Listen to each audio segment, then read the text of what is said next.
చంద్రబాబుకు కులాన్ని ఆపాదిస్తూ పోసాని కృష్ణమురళి చేసిన వ్యాఖ్యలపై ఈసీకి టీడీపీ నేత ఒకరు ఫిర్యాదు చేశారు. దీంతో విచారణకు హాజరు కావాలని ఈసీ నోటీసులు ఇచ్చింది. దీంతో తాను అనారోగ్యంతో ఉన్నానంటూ పోసాని ఈసీకి లేఖ రాశారు. మరిన్ని వివరాలు మా ఏపీ బ్యూరో చీఫ్ రామారావు అందిస్తారు. రామారావు, చెప్పండి, ఈసీ ఏమని ఆదేశించింది పోసాని కృష్ణమురళికి? ఆయన దానికి సమాధానంగా ఏం చెప్పారు? నరేష్, కొద్ది రోజుల క్రితం సినిమా మాటల రచయిత నటుడు పోసాని కృష్ణమురళి ముఖ్యమంత్రి చంద్రబాబును తెలుగుదేశం పార్టీ అధినేతగా చెబుతూ ఆయనకు ఓటు వేస్తే ఆంధ్రప్రదేశ్ లో ఆయన సామాజిక వర్గానికి చెందిన రాష్ట్రంగా మారుతుందని, అందువలన ఎట్టి పరిస్థితుల్లో ఆయనకు ఓటు వేయవద్దు అంటూ కూడా కొన్ని కీలకమైన వివాదాస్పద వ్యాఖ్యలు చేశారు. ఈ వ్యాఖ్యలతో పాటు ఇటువంటి వృత్తాంతంతో తన ఒక సినిమా కూడా తీయబోతున్నట్టు అందులో ప్రకటించారు. వీటిపై వెంటనే శాప్ మాజీ chairman, sports authority of Andhra Pradesh మాజీ చైర్మన్ పిఆర్ మోహన్ ఇటువంటి వ్యాఖ్యలు, కులాన్ని ఆపాదిస్తూ చేస్తున్న వ్యాఖ్యలు తీవ్ర అభ్యంతరకరమని, ఆయన తీయబోయే సినిమా తెలుగుదేశం పార్టీకి ఇబ్బందికరంగా మారుతుందని చెప్పడంతో పాటు చంద్రబాబుపై వివాదాస్పద వ్యాఖ్యలు చేసిన పోసాని కృష్ణమురళిపై చర్యలు తీసుకోవాలని చెప్పి ఫిర్యాదు చేశారు. ఈ ఫిర్యాదుపై ఈసీ వెంటనే పోసాని కృష్ణమురళికి నోటీసులు జారీ చేసింది. నోటీసులు జారీ చేసిన వెంటనే ఆయన తాను అటువంటి సినిమా తీయబోవటం లేదు అని కూడా స్పష్టం చేశారు. ఈ నేపథ్యంలోనే కృష్ణమురళిని వచ్చి తమ ఎదుట హాజరు కావాలి అని చెప్పి ఈసీ ఆదేశించింది. ఆయన యాక్చువల్ గా అయితే రేపు హాజరు కావాల్సింది. ఈ లోపు కృష్ణమురళి నుంచి రాష్ట్ర ఎన్నికల సంఘానికి ఒక లేఖ అందింది. ఈ లేఖలో తాను నడవలేని స్థితిలో ఉన్నానని, తనకు ఆపరేషన్ చేయించుకునే దశలో ఉన్నానని, హైదరాబాద్ లో ఉన్న ఒక హాస్పిటల్లో చేరానని, అయితే నడవలేని స్థితిలో ఉన్న తనకు ఆ చికిత్స పూర్తయ్యే వరకు కూడా, నేను నడవగలిగిన స్థితి వచ్చేంత వరకు కూడా హీరింగ్ ను వాయిదా వేయాలి అని కూడా ఆయన ఎన్నికల కమిషన్ ప్రార్థించారు. స్వదస్తుతో రాసిన ఈ లేఖ ఎన్నికల కమిషన్ కు చేరింది. పైగా తనను హీరింగ్ టైం ఇచ్చినందుకు ధన్యవాదాలు అని చెబుతూనే ఈ లేఖ రాయటం ఇప్పుడు సంచలనం రేకెత్తించింది. తాను నడవలేని స్థితిలో ఉన్నానని, తనకు కాళ్ళు కూడా తాను కనీసం ఒక అడుగు కూడా వేయలేను అని చెప్పి ఆ లేఖలో రాసిన తీరుని బట్టి చూస్తే అర్థమవుతుంది. అయితే పోసాని కృష్ణమురళి తాను చికిత్స కూడా చేయించుకోవాల్సి వస్తుందని, అందువలన ఆ చికిత్స పూర్తయ్యే వరకు కూడా, నడవగలిగే స్థితి వచ్చే వరకు కూడా హీరింగ్ ను వాయిదా వేయాలని కోరారు. ఈ లేఖ ఎన్నికల కమిషన్ కు పంపడంతో పాటు హైదరాబాద్ లో ఉన్న ఒక కార్పొరేట్ హాస్పిటల్లో, అంటే యశోద హాస్పిటల్లో చేరానని, ఆ యశోద హాస్పిటల్ డాక్టర్లు ఇచ్చిన ఒక సర్టిఫికెట్ ని కూడా ఈ లేఖకు జప్తు చేసి ఎన్నికల కమిషన్ కు పంపించారు. ప్రస్తుతం ఎన్నికల కమిషన్ అనంతర చర్యలకు శ్రీకారం చుడుతుంది. అయితే చంద్రబాబుపై చేసిన వివాదాస్పద వ్యాఖ్యలపై మాత్రం ఈ తెలుగుదేశం పార్టీ శ్రేణులు, నేతలు తీవ్ర ఆగ్రహవేశాలు వ్యక్తం చేస్తున్నారు. పోసాని కృష్ణమురళి ఒక బాధ్యతాయుతమైన సినిమా నటుడిగా ఉండి ఇటువంటి వ్యాఖ్యలు చేయడం మంచిది కాదు అని చెప్పి, పైగా చంద్రబాబు నాయుడు కులాన్ని ఆపాదించడం ఏమిటని, ఆయనకు ఓటు వేస్తే ఆయన సామాజిక వర్గానికి చెందిన రాష్ట్రంగా అది మారుతుంది అని చెప్పి కూడా ఆయన చేసిన వ్యాఖ్యలు తీవ్ర అభ్యంతరకరంగా ఉన్నాయని తెలుగుదేశం పార్టీ నేతలు వ్యాఖ్యానిస్తున్నారు. అయితే కృష్ణమురళి రాసిన లేఖతో మాత్రం ఆయన నడవలేని స్థితిలో ఉన్నానని, సర్జరీ చేయించుకోవాల్సి వస్తుందని ఆయన రాసిన లేఖ పట్ల మట్టుకి తెలుగుదేశం పార్టీ నేతలు ఆశ్చర్యం వ్యక్తం చేస్తున్నారు. నరేష్, రామారావు, అయితే పోసాని తాను నడవలేని స్థితిలో ఉన్నానని చెప్పి ఈసీకి లేఖ రాశారు. అయితే పోసాని విజ్ఞప్తిని ఈసీ మన్నించిందా, లేదా తదుపరి ఎలాంటి చర్యలు తీసుకునే అవకాశం ఉంది? నరేష్, ఈసీ అనంతర చర్యలు ఎటువంటి చర్యలు తీసుకుంటుందనేది ఇంకా రేపు గానీ తేలాల్సి ఉంది. సహజంగా అయితే వాయిదా రేపు 21వ తేదీన ఆయన హీరింగ్ పిలిచారు.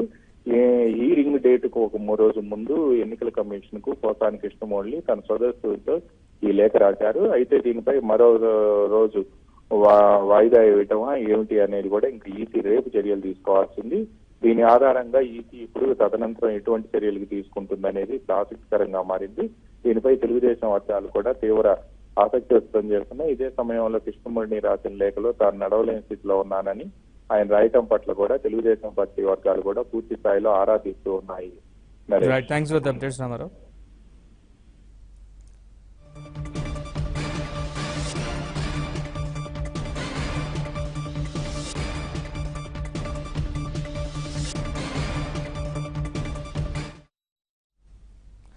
పోసాని అసలు ఏమన్నారో ఇప్పుడు చూద్దాం.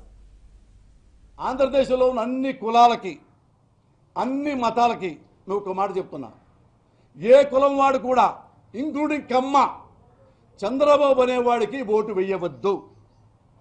అతను ఒక పెద్ద దొంగ, అబద్ధాల మనిషి, అవినీతిపరుడు, ఇంత కూడా విలువలు లేకుండా బతుకుతున్న మనిషి. ఎందుకంటే అన్ని కులాలను తిట్టాడు చంద్రబాబు. ఎందుకు వేస్తారు మీరు?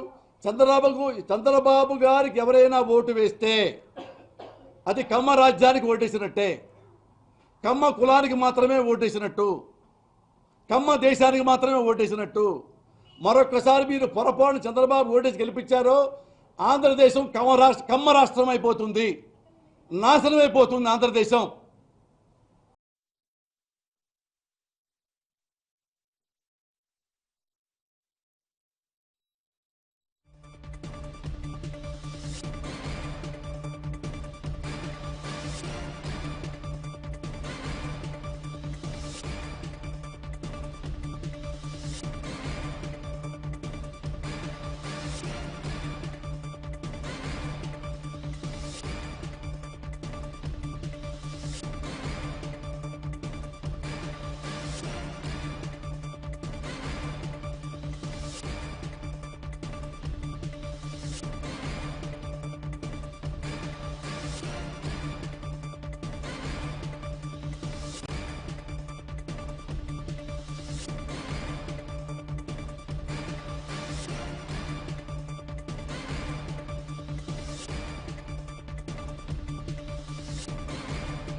ఇదే విషయంపై మనతో మాట్లాడడానికి కుటుంబరావు గారు, రాష్ట్ర ప్రణాళిక సంఘం ఉపాధ్యక్షుడు ఫోన్ లైన్లో సిద్ధంగా ఉన్నారు.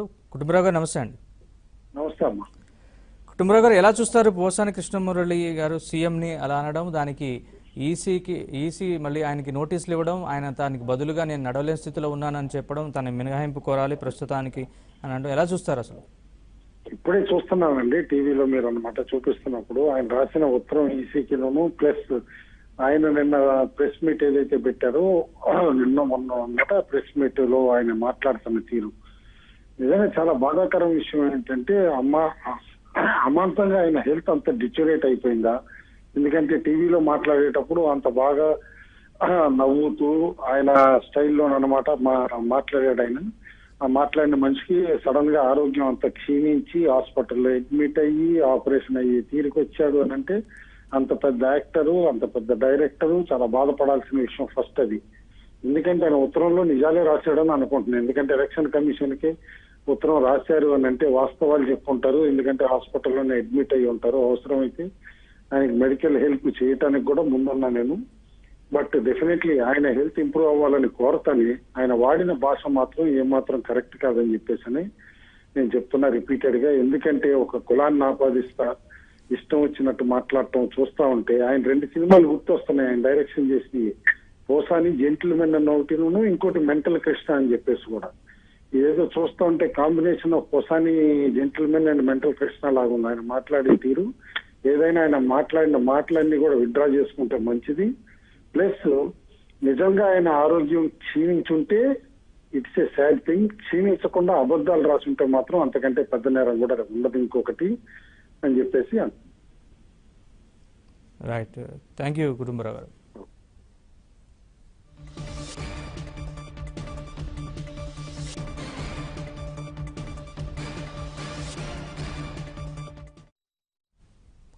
పోలింగ్ తేదీ దగ్గర పడుతున్న